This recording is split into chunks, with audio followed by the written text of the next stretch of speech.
తోడబుట్టిన వాళ్ళ బాధ్యత. కొంతమంది తోడబుట్టిన వాళ్ళకు దక్కాల్సిన ఆస్తులకు ఎసురు పెడతారు. వీడు బతకడానికి ఆడపిల్లలు దానికి ఆశించేవాడు ఒకడు ఉంటాడు, వాళ్ళు బతకడానికి మగబిడ్డకు దక్కాల్సిందని ఆశించే ఆడపిల్లలు కొంతమంది ఉంటారు. ఈ దరిద్రం ఎక్కువైంది ఇప్పుడు సమాజంలో. ఒక మాట చెప్తాను, ఎవరికి దక్కాల్సింది వాళ్ళకి దక్కాలి. ఒకళ్ళకి చెందాల్సిన దాన్ని మనం కానీ అందిపుచ్చుకొని తిందామని ప్రయత్నం చేస్తే నీ గ్యారెంటీ ఇస్తా, నువ్వు తినలేవు. కొప్పేసుకొని చూసుకోవటమేరా పిచ్చోడా. కొప్పేసుకొని వాళ్ళది వీళ్ళది దోచుకొని కొప్పేసుకొని చూసి ఉరిని చూసి వస్త్రములు చించుకున్నట్టయ్యే తప్ప నీవు దానిని తినలేవు. ఒకళ్ళకు చెందింది నీ నోటికి ఎప్పటికీ చేరదు, చేరినా దానివల్ల నీకు ఉబ్బరమే తప్ప అరుగుదల ఉండదు. ఏమన్నా అర్థమైతే చేతులు ఎత్తి స్తోత్రం చెప్పండి. కాబట్టి తోడబుట్టిన వాళ్ళదైనా ఇతరులదైనా నీకు చెందంది నీది కాదు, వాళ్ళకి దక్కేటట్టు నువ్వు చేయాలి. బాధ్యత. తల్లిదండ్రులను సంతోషపెట్టుట, తోడబుట్టిన వారిని, ఈ రెండు యేసయ్య చేశాడు. యేసయ్య పుట్టిన తరువాత మరియమ్మ యోసేపుతో జీవించి 4 కొడుకుల్ని కన్నది. ఒకరికంటే ఎక్కువ మంది కుమార్తెలను కన్నదని మత్తయి సువార్త 13వ అధ్యాయము 52వ వచనం సాక్ష్యమిస్తుంది. 13:52 మత్తయి సువార్త.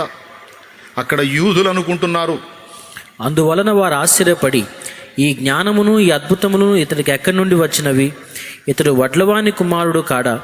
ఇతని తల్లి పేరు మరియ కాదా? అంటే మరియ కాదా అంటే మరియ కాదని కాదు, మరియమ్మ కొడుకు కాదా అంటున్నారు. యాకోబు, యోసేపు, సీమోను, యోదాయను ఆయన తోడబుట్టినోళ్ళు, వాళ్ళు మరియమ్మకు పుట్టినోళ్ళు. యాకోబు, యోసేపు, సీమోను, యోదాయను వారి ఇతని సోదరులు కారా? ఇతని అక్క చెల్లెండ్రందరూ మనతోనే ఉన్నారు కారా? అక్క చెల్లెండ్రందరూ అంటే వాడుక భాషలో వాడాడు అక్క చెల్లెండని. భూమి ఆకాశాలు అన్నట్టు, మంచి చెడ్డలు అన్నట్టు,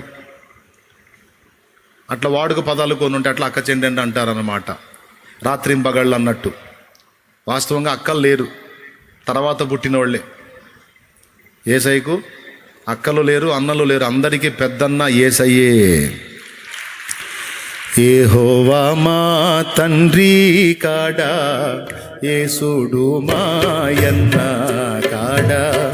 యెహోవా మా తండ్రి కాడా, యేసుడు మాయన్న కాడా.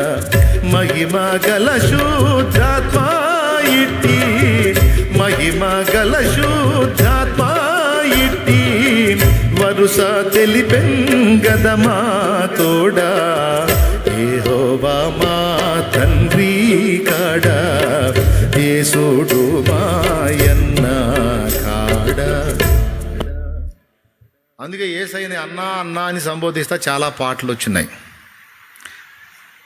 దేవకుమార దీనోపకార, నా వంక దయ చూడ నాయన్నరారా, నా వంక దయ చూడ నాయన్నరారా. దేవకుమార దీనోపకార, నా వంక దయ చూడ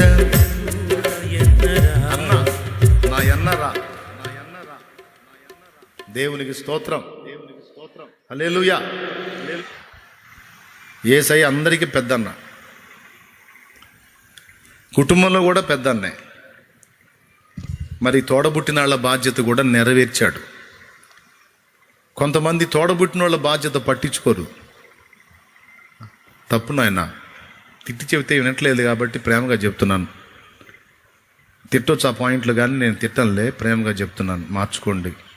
కాస్త తోడబుట్టిన వాళ్ళని కూడా పట్టించుకోండి. వాళ్ళు పిచ్చోళ్ళో మంచోళ్ళో, తెలివిగా ఉన్నారో తెలివి లేకున్నారో, వాళ్ళ చదువు ఎట్టుందో, వాళ్ళ పరిస్థితులు ఎట్లున్నాయో.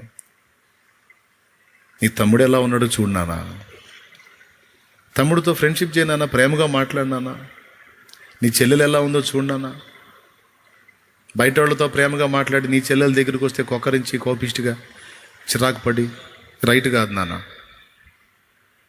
నీ చెల్లెలను నువ్వే దగ్గరకు తీసుకోవాలి, నేర్పుకోవాలి. నీ తమ్ముడిని నువ్వే దగ్గర తీసుకోవాలి, నేర్పుకోవాలి. అన్నల బాధ్యత, అక్కల బాధ్యత కూడా నెరవేర్చాలి. దేవుని బిడ్డలంగా మనకు బాధ్యత ఇదే. దానికోసం కొన్ని రిస్కులైనా చేయాలి అవసరమైతే. మరి మనిషి బతుకంటే బలాదురుగా తిరగటానికి కాదు, బాధ్యతలు నెరవేర్చడానిగా మనం పుట్టిందే.